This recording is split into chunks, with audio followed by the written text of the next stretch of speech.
오늘은 누구든지 문을 열면 세 번째로 자기 자신에게 문을 열라는 제목으로 말씀을 전하겠습니다.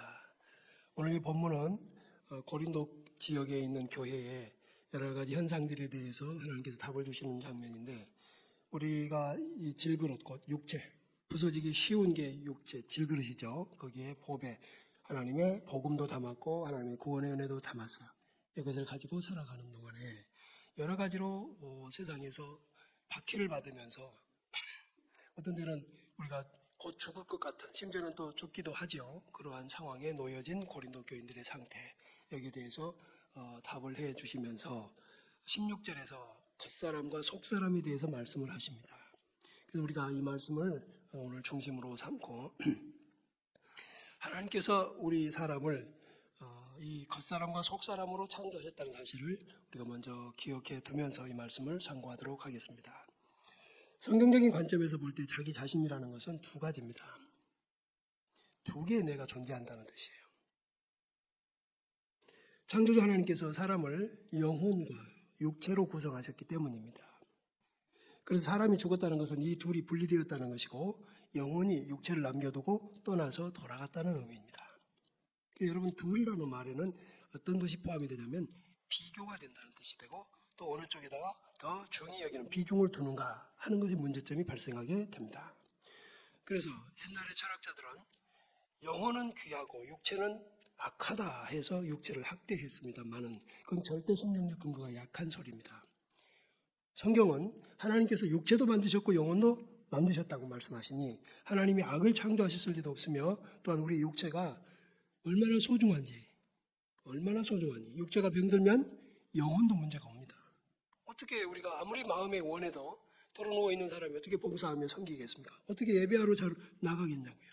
그러므로 여러분, 육체도 소중하다는 사실을 꼭 기억해 두셔야 됩니다. 그런데 이제 문제는, 그러면 이 둘에 대해서 비중을 어떻게 할 거냐 하는 게 이제 문제가 돼요. 여러분, 여기 살아계셔서 다 계시니까 여러분은 육체와 영혼이 지금 조합이 되어 있는 분들이세요. 근데 이제 비중을 어떻게 두고 살느냐 하는 문제. 이게 이제 우리 인생의 삶의 내용과 질이 여기서 차이가 나는 것이죠. 여러분, 어떻게 그동안에 비중을 두고 살았는가 생각해 봐요. 지금 도로에 줄지어 달리는 자동차는 엔진의 힘으로 달리지만 막상 엔진은 보이지 않습니다. 엔진이 있는지, 얼마나 관리가 잘 되는지, 엔진의 힘이 얼마나 센지 우리는 모릅니다. 그러나 언덕길에서 또는 짐을 많이 실었을 경우에 속도를 높여 달릴 때에 숨어있던 엔진의 존재가 드러납니다. 도로에 보이는 것이 자동차의 외관일 뿐이듯이 지금 만나는 사람들, 지금 우리 대부분의 인류는 외모만 드러나는 세상입니다. 정작 중요한 것이 영혼인 줄 알지 못하는 어리석음이 우리들을 지배하고 있다는 것을 먼저 깨달읍시다. 겉사람도 나 자신이고 속사람도 나 자신입니다. 그러나 이 둘 중에 비중을 어떻게 두고 사느냐 하는 것이 깊은 신앙을 가졌느냐, 옅은 신앙을 가졌느냐, 아니면 불신자냐라는 것을 알 수 있어요. 자, 그러므로 우리는 겉사람에게도 먼저 문을 열어야 되고 속사람도 인정을 해야 되겠는데, 오늘 시간이 되는 대로 먼저 겉사람은 누구이고 어떻게 받아들여야 하는가, 여기서부터 살펴보도록 하겠습니다. 겉사람이란 한마디로 육적인 존재, 곧 눈에 보이는 존재를 말합니다. 우리의 육체 말입니다. 크게 이렇게 보십시오. 자, 그렇다 보면 거기에서는 드러나 보이는 것이니까 어떤 사람이 키가 큰지 작은지, 잘생겼는지 못생겼는지, 피부 색깔은 뭔지 드러나죠. 이게 겉사람의 모습이에요. 그러다가 보니까 서로 비교가 돼요. 눈에 보이니까 또한 관심도 자연스럽게 받게 됩니다. 이게 겉사람이에요. 우리는 지혜롭게 지금의 나를 인정하고 받아들여야 됩니다. 키가 큰 사람은 큰 대로, 작은 사람은 작은 대로. 그렇죠? 제가 언젠가 제 집에 차고 문을 열고 들어가다가 아주 이 머리를 다쳤어요.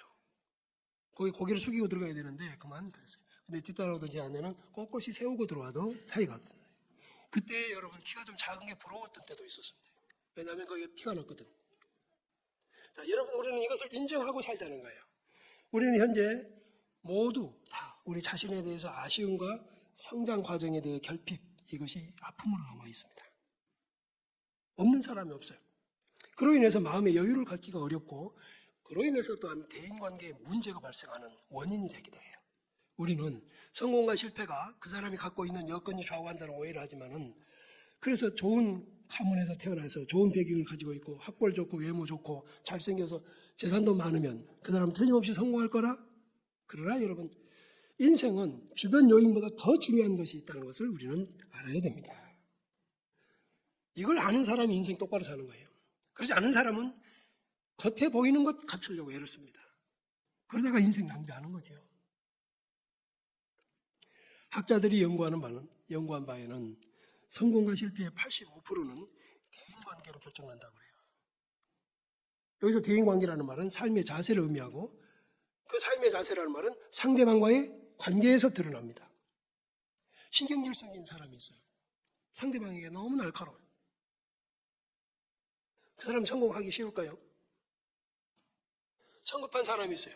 또한 무언가 뒤틀려 보이는 사람이 있어요. 왜 이렇게 삐딱하게 보는지 모르겠어요. 왜 이렇게 비판적인지 모르겠어요.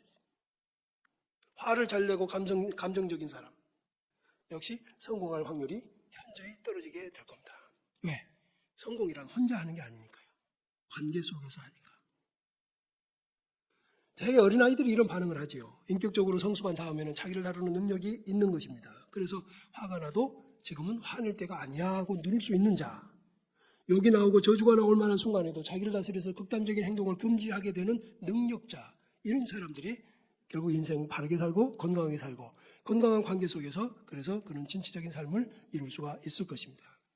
어떤 사람에 대해서 여러분 알고 싶다면 그 사람에게 함께 있을 때 예측하지 못한 순간에 충격적인 사건이 발생했을 때 그가 어떤 태도를 취하느냐, 이것을 보면 금방 알 수 있습니다. 어떤 사람은 그런 사건이 벌어지면 그렇구나 하고서 이게 천천히 반응을 하면서 상황 파악을 해서 문제의 원인을 진단하고 해결해 나갑니다. 그러나 어떤 사람은 금방 흥분하고 놀라고, 여러분 영화 그 위기를 다스리는 영화를 보면 꼭 한두 명 그런 사람 있죠. 그래가지고 문제를 막 뒤틀리게 만들어 버리는 사람들. 이런 사람들이 큰 인물이 될 리가 없어요. 여기 계신 여러분, 그럼 왜 이런 일들이 벌어지는가? 왜? 바로 이게 우리가 치료받지 못하고 성숙하지 못한 우리의 결핍과 아픔의 문제들입니다. 그래서 잠언 16장 32절에 노하기를 더디하는 자는 용사보다 낫다 그랬어요. 여러분, 진짜 용사보다 나은 사람이 어떤 사람이라고요? 분노를 쉽게 내지 않는 사람, 참을 줄 아는 사람이 용사보다 나은 사람. 용사라는 말은 칼을 함부로 휘두르는 사람, 적을 무찌르는데 앞장서는 사람, 그가 있으면 든든해집니다. 그러나 그보다 더 나은 사람이 누구냐? 노하기를 더디하는 사람, 감정 조절이 가능한 사람 말입니다. 그래서 그 뒤에는 또 자기의 마음을 다스리는 자는 성을 빼앗는 자보다 낫다라고 말씀하세요. 그럼 우리는 성 빼앗는 것을 기도할 것 같아요? 자기 마음을 다스리게 해달라고 기도해야 될 것 같아요? 지금 우리가 그러니까 너무나 겉사람에 대한 오해를 많이 하고 살았던 것이지요. 하나님께서는 성경 속에 무수한 사람들을 등장시켜서 우리에게 소개하십니다. 농부도 있어요. 부자도 있고 거지도 있어요. 나병 환자도 있고 소경도 있고 안진뱅이도 있어요. 각종 정말 마음 아픈 환자들도 성경에는 많이 등장을 합니다. 또한 강도와 같이 나쁜 사람도 있어요. 타락한 권력자도 있어요. 제국의 총리나 왕도 있습니다. 그런데 이 많은 사람들이 결국 하나님의 뜻을 이루는 일에 쓰이고 있었다는 거예요.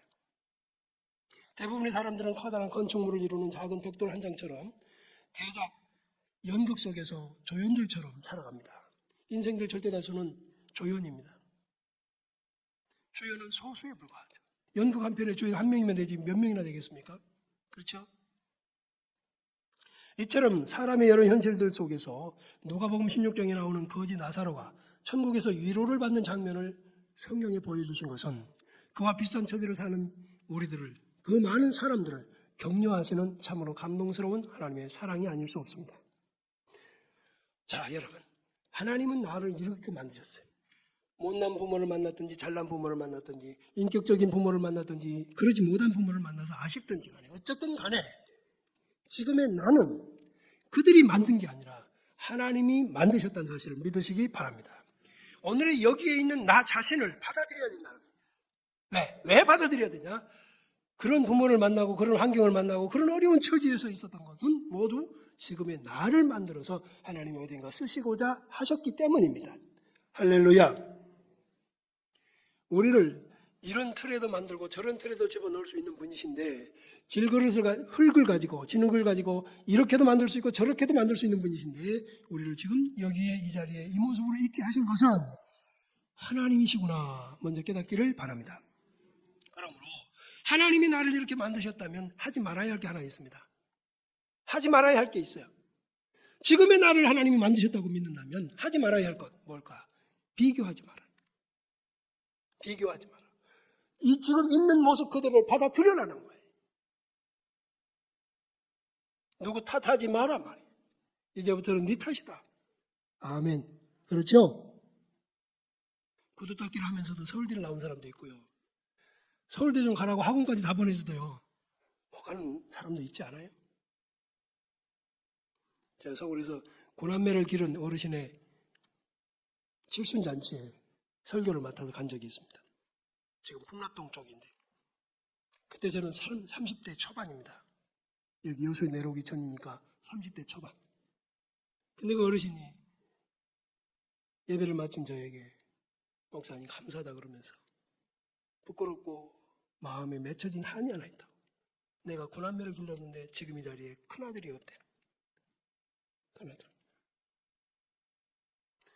번듯한 대학을 나오도록 모든 정성 다했지만 지금도 사람 모시를 못한다고 그러더라고요. 여러분 남 탓할 것 하나도 없습니다. 그렇죠? 자기를 다룰 줄 아는 자, 마음을 다스릴 줄 아는 자. 그래서 내가 지금 이러는데 저 사람을 시기하고 질투하고 뒤에서 어쩌고 저쩌고 이거 없다. 왜? 내가 여기 나인 것은 하나님의 은혜이기 때문에 이렇게 긍정적인 신앙을 갖기를 축복합니다. 그래서 감사하는 마음 가져야 됩니다. 왜? 지금 이 자리에 있는 게 얼마나 감사한 거예요. 주님의 구원의 은혜로 기뻐하는 마음을 갖도록 기도하십시오. 그렇죠. 이걸 보면 부럽고 저걸 보면 갖고 싶은 게 우리의 마음입니다. 그러하나 만족할 줄 모른다면 우리는 언제 어떤 것으로 행복을 누릴 수 있을까? 디모데후서 2장 20절 이하에 이런 말씀이 있죠. 큰 집에는 금그릇 은그릇이 있어요. 또한 나무 그릇과 질그릇처럼 귀하게 쓰이는 것도 있고 천하게 쓰이는 것도 있다고. 그런데 거기서 정말 귀하게 쓰이는 방법이 뭐냐고 하나님은 말씀하시는데 그 21절에 이런 말씀이죠. 누구든지 이런 것에서 자기를 깨끗하게 하면 귀 쓰는 그릇이 돼요.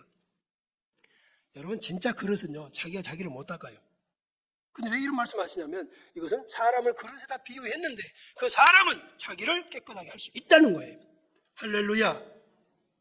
지저분한 삶을 사는 것도 네 책임이고 너에게 인격을 주었어요. 무엇이 깨끗한지 무엇이 더러운지를 비교할 수 있는 가치 판단의 기능을 주셨어요. 그래요. 여러분 공부할 기회가 있다면 공부하십시오. 해보고 싶은 게 있다면 하십시오. 노력하십시오. 죄 짓는 것만 아니라면 비중이 그쪽으로 너무 크게 쏠리지만 않는다면 여러분 해보시는 거 좋지요. 그러나 비교해가지고 남보다 우월하기를 원한다면 그 욕심은 버리셔야 됩니다. 네. 하나님이 나를 통해 하실 일을 무엇 찾는 것 그런 기도가 중요한 것이지 하나님을 잊어버린 순간 우리는 비신앙으로 나아가게 될 테니까. 아무리 깨끗한 그릇도 주인이 쓰지 않으면 안 되고 아무리 금그릇이고 은그릇일지라도 주인이 쓰지 않으면 그냥 처박히는 것이지요. 그러나 깨끗하게 되면 귀 쓰는 그릇이 됩니다. 그리고 주인의 쓰심에 합당하게 되는 거예요. 지금 이 세상에서 저는 이 겉사람인 우리들 너무나 외모만 가지고 판단을 하고 너무나 스펙만 가지고 자랑을 하고 큰일입니다. 큰일입니다. 중심이 문제. 운동 경기에서 스타 플레이어는 소수입니다. 그렇지 않습니까? 그러나 설사 축구 선수가 공을 하나 골인을 시켰다고 한들 혼자 하는 게 아닙니다. 혼자. 동료들의 역할이 배경이 되는 것처럼 우리가 그렇게 이름 없이 하나님의 거룩하시고 온전하신 뜻을 이루는 데 쓰임이 되고 있음을 깨닫기를 바랍니다. 오늘 이 자리에 있음이 하나님의 사랑이요 나에 대한 관심인 줄을 깨달아야 됩니다. 지금까지의 모든 것이 이 자리까지 오게 하셨으며 이후로도 천국까지 그렇게 해주실 것이라는 증거가 되기 때문에 우리는 행복한 하나님의 사랑을 받고 있습니다. 그러므로 오늘부터는 지금까지의 겉사람, 외모와 환경에 영향을 받는 삶을 청산하고 또 다른 나에 대해서 마음의 문을 열고 맞아들이는 삶을 시작하도록 결단하셔야 됩니다. 인간의 타락한 본성은 아담의 후손으로서의 이기심과 범죄의 가능성은 아무리 예수를 믿어도 변하지 않는다고 제가 강조를 자꾸 하고 있습니다. 목사인 제가 평생을 성직자로 살아봐도 제게 있는 타락한 본성은 바뀌지 않습니다. 언젠가도 제가 말씀드렸잖아요. 제가 1970년대에 전도사고시를 봤대요. 그러고 나서 중고등학생들을 가르치는데 화장실 가고 싶어서 교회 그 마당에 있는 화장실 갔다 나왔어요. 나오는 길에 남학생들이, 여학생들이 또 화장실을 찾아온 거예요. 그 앞에서 만났어요. 얼마나 민망하든지. 그래서 제가, 아니, 내가 이거 전도사고시 합격을 한 사람인데, 이거, 그러고 보니까 내가 화장실에 왔구나. 뭐죠? 전도사고시 이거 초급 성직자라고 할지라도 그래도 시험을 보고 합격을 했으면 이제 성직자인데 이게 말이야, 먹어도 안 나오고 안 먹어도 살고 이래야 되는 거 아닐까 하는 생각. 이거 얼마나 어리석은 생각입니까? 하나님은 우리를 그렇게 만들지 않으셨다는 거예요. 할렐루야. 똑같습니다. 그러니까 세상에서 자기를 극기 하겠다고 하고 도를 닦겠다고 하는 게 허세예요. 진실이 아닌 거예요. 아닌 거예요. 그러니까 어떤 종교에서는 폭력적으로 싸우지 않습니까? 안 돼요. 우리는 하나님의 은혜가 아니면 안 돼. 하나님의 은혜는요, 네가 성결해져서 구원한다가 아니라 네가 죄인이지만 네가 더럽지만 내가 너를 사랑한다입니다. 할렐루야. 그래서 그때부터 하나님의 은혜, 우리가 깨끗해져 가는 과정을 거치는 것이지 먼저 성직자다운 성품을 타고났기 때문이 아니에요. 우리는 다 더러웠습니다. 예수를 믿으면 본성이 변해서 아예 죄를 짓지 않게 됐으면 얼마나 좋을까 싶어서 저는 신학교 다닐 때 교수님에게 도전한 적이 있습니다. 그랬더니 딱 하시는 말씀이, 그러면 하나님께서 당신을 로봇처럼 만들면 좋겠냐 그랬더라고요. 죄를 안 짓게 아예 그냥 로봇처럼 만들었으면 좋았겠느냐 그랬더니 아니, 하나님은 우리를 악도 선도 분별할 능력을 주셨고, 아멘, 선을 행해야 된다는 것을 판단할 수 있는 은혜도 주셨고, 우리가 선을 행하고자 한다면 곁에 섰던 성령님께서 도와주실 준비도 되어 있고, 할렐루야. 하나님은 우리에게 본성을 바꿔주시는 은혜는 아니지만 우리가 스스로 하나님의 말씀을 가지고 판단할 수 있는 은혜를 주신 줄로 믿습니다. 그 은혜가 어떤 때 강해지고 분명해지냐면 내가 십자가의 사랑을 받았고 그 구원의 은혜를 받았고 그것이 내 가슴을 뜨겁게 할 때 그 은혜 안에서 강해지고 성장해 가는 과정을 거치며, 그래서 하나님의 말씀을 벗어나는 죄를 물리칠 능력이 주어지는 줄로 믿습니다. 여러분, 가사노바라고 하는 인물에 대해서 들어보신 적이 있을 것입니다. 그는 성직자로 출발했고 문학가고 정치가고 정말 사교적이고, 그러나 얼마나 바람둥이였는지. 오죽하면 가사노바 그런 바람둥이의 상징입니다.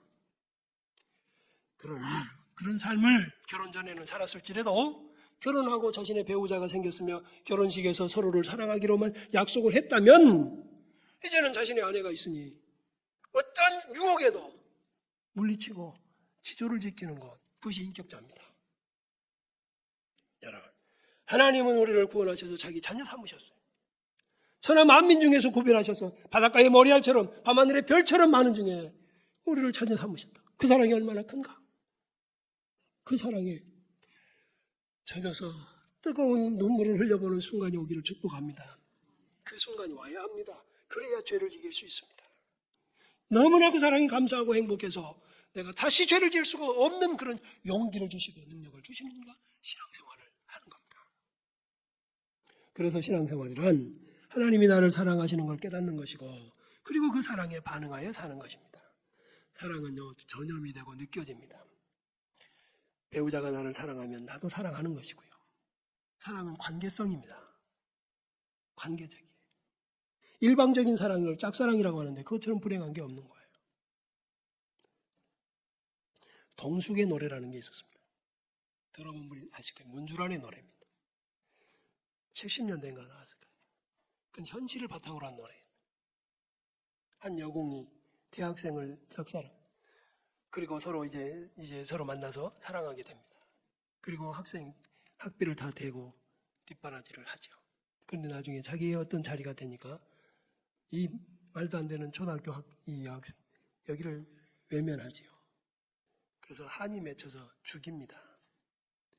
그래서 그 짝사랑, 버림받은 사랑, 말도 안 되는 기우는 사랑, 그것이 노래가 되어지는데 가사를 들어보면 그래, 얼마나 그분은 사형당했어요? 사형당했을까요? 얼마나 짓궂은 운명을 만나서 한 세상을 어떻게 살다 갔을까? 그 생각을 해본 적이 저는 있습니다.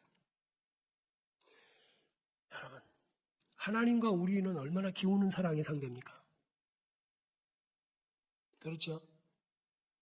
그런데 하나님 우리를 지금도 어쩌면 짝사랑을 하고 계세요. 우리가 하나님을 버렸으면 버렸지 하나님 우리를 버리지는 않으셔. 그 사랑을 다시 깨달으십시오. 인생이 외롭고 힘들고 비교가 되어서 낙심이 되고 저 사람보다 나는 못한 것 같고 그래서 주눅들지 마시고 바로 그 순간에 그럼에도 불구하고 하나님은 나를 아시고 나를 사랑하셔서 하나님 자녀 삼으셨도다. 내가 어떻게 예수 십자가를 알아? 내가 어떻게 세상 이치를 알아? 그럼에도 불구하고 하나님 나를 사랑하셨도다. 그 사랑 앞에서 우리는 감사해야 되고 강해져야 됩니다. 세상 탓하지 마십시오. 이러니까 이랬고 저러니까가 아니라 우리가 좀 더 사랑 앞에서 강해져야 할 줄로 믿습니다. 우리가 세상을 살면서 죄를 짓지 못하는 것이 아니라 죄를 짓지 않는 겁니다. 기억하십시오. 우리는 죄를 짓지 않는 것이지 죄를 짓지 못하는 게 아니에요.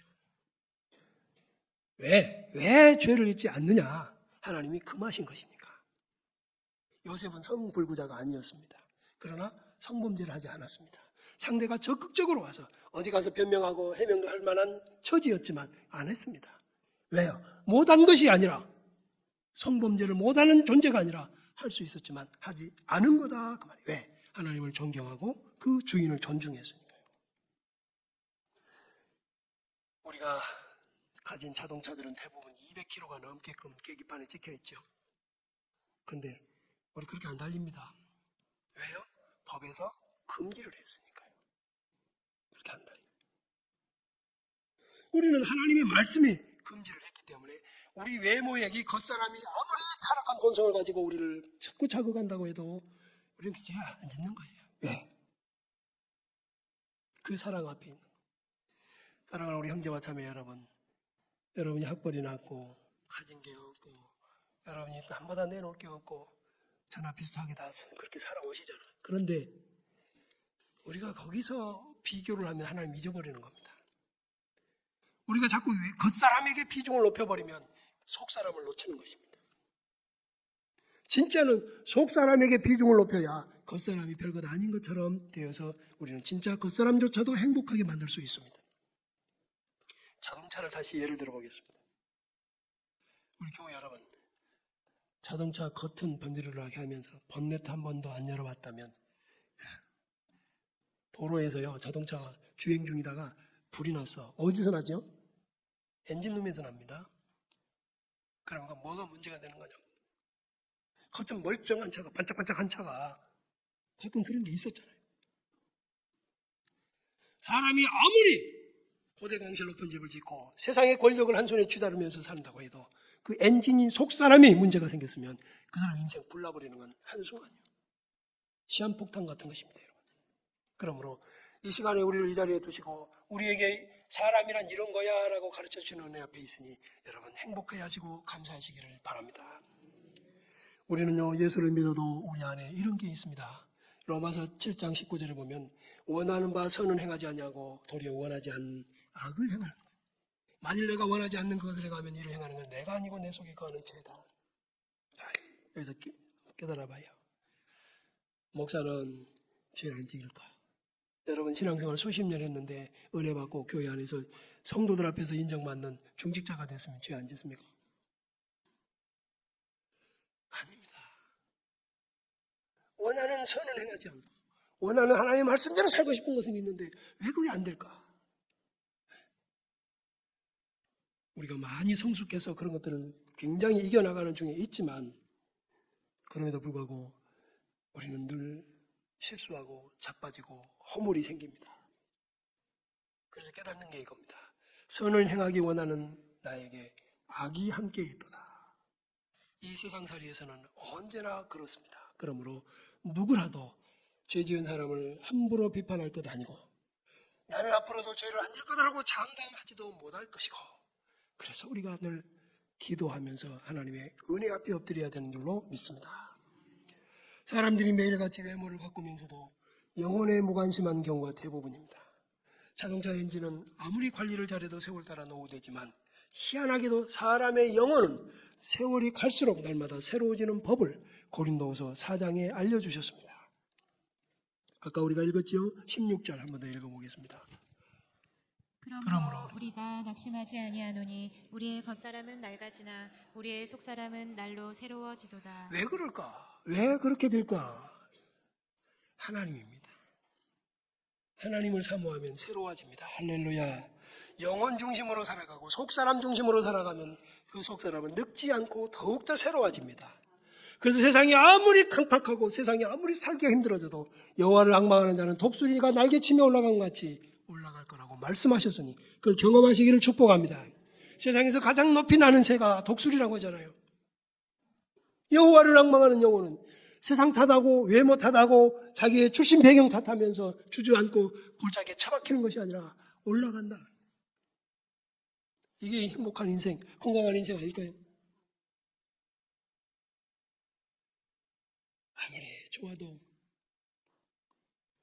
아무리 좋아도 낡아집니다. 해 아래 새 것이 없습니다. 그러나 여호와를 앙망하는 심령은 날마다 새롭습니다. 날마다 영혼 중심으로 삽시다. 믿음을 가지고 하나님의 말씀을 기준하여 삽시다. 주변 사람들로부터 조롱과 외면, 심지어는 박해도 받을 것 각오하시기 바랍니다. 그것이 바로 날마다 영혼이 새로워지는 비결입니다. 박해를 받는 삶이 새로워지는 삶이에요. 어디 가서 예수 믿는 거 감추고 적당하게 사는 거 하나님이 보시고 토해버리신다고 하시잖아요. 우리는 보이는 것이 아니라 보이지 않는 하나님을 중심으로 살고 그게 18절 말씀입니다. 잠깐 있는 세상이 아니라 영원한 천국을 사모하여 살기 때문입니다. 또한 우리가 받는 환난은 잠시 이 세상에 있을 뿐이고 천국에 가면 그로 인해서 지극히 크고 영원한 영광을 받게 될 줄로 믿습니다. 이것이 17절에 있는 하나님의 약속입니다. 정리해 봅시다. 어떤 때는 하나님이 나를 버리셨는가 싶을 정도로 견디기 어려운 때도 있습니다. 그런 일은 이 세상에 믿음으로 사는 모든 성도들에게 통과 의례입니다. 그와 같은 때에도 하나님께서는 이사야 40장에서 우리에게 이렇게 격려하십니다. 야곱아, 어찌하여 네가 말하며 이스라엘아, 네가 이르기를 내 길은 여호와께 숨겨졌으며 내 송사는 내 하나님에게 벗어난다 하느냐? 아니다. 너는 알지 못하였느냐? 듣지 못하였느냐? 영원하신 하나님 여호와 땅끝까지 창조하신 이는 피곤하지 않으시며 곤비하지 않으시며 명철이 한이 없으시며 피곤한 자에게는 능력을 주시며 무능한 자에게는 힘을 더하시나니. 아멘. 피곤하시면 기도하십시오. 이 피곤이란 육체적 피곤도 있지만 영적 피곤입니다. 속사람의 피곤. 믿음으로 살기 힘들고 너무나 이것저것이 어렵고 속박당하는 것 같고 외면당하는 것 같고 버려진 것 같고 잊혀진 것 같을 때 기도하십시오. 능력 주실 줄로 믿습니다. 저도 그 많은 과정들을 거치면서 여기까지 왔습니다. 무능한 자에게는 힘을 준다 하셨으니 나는 왜 이렇게 할 일이 없나? 왜 이렇게 하는 게 없나? 할 수 있는 게 왜 이렇게 적는가? 무능하게 느껴지거든 하나님을 부르십시오. 하나님은 숨겨져 있지 않다고 하시잖아요. 내 길은 내 눈앞에 있다고 하시지 않습니까? 그러면 사실은 말씀이 그 40장 이사야 40장 30절에는 소년이라도 피곤하며 곤비하며 장정이라도 넘어지며 쓰러지되 겨우 여러분도 이 본문을 읽으셨을 텐데 그냥 지나쳤습니까? 제가 청년 때 이 본문 앞에서 저는 또 헷갈렸습니다. 정말 헷갈렸습니다. 저희 아버지는 밖에서 들어오시면 아유 고나다 여기 좀 주물러라 하시는데 나는 도대체 그게 뭔 말인지를 모르겠던데 피곤하다는 게 뭔지 모르겠더라고요. 소년 시절이니까요. 그런데 말입니다. 그 말이 지금은 이해가 돼요. 지금 이 세상에 젊은 사람, 우리 학생들, 어린아이들 피곤한 세상 살더라고요. 왜 그런지 아십니까? 세상 것 향해서 나가요. 세상에 어린아이들 유치원 때부터 학원을 몇 개씩 다녀야 되고 초등학교 학생들이 밤 10시쯤까지 집에 들어오고 학교는 4시에 5시에 끝나면 나머지 학원을 수없이 다니다가 그러니 피곤하지 않을 수가 없어. 여러분 우리 아이들 그렇게 기르지 말고 여호와를 앙망하는 아이로 기르시면 돼요. 진짜 학교 수업 딱 하고 집에 와서 숙제해놓고 그리고 대충 뭐 영어는 그래도 알아들어야 될 정도는 해야 되니까 영어하고 중국어 정도는 하셔야 됩니다. 일본은 안 해도 되고요.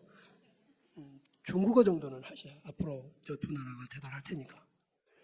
그건 그렇게 빨리 할 것도 없습니다. 왜? 나중에 나가가지고 하면 되니까. 또 요즘에 앱이 잘 나와 있어서 괜찮습니다.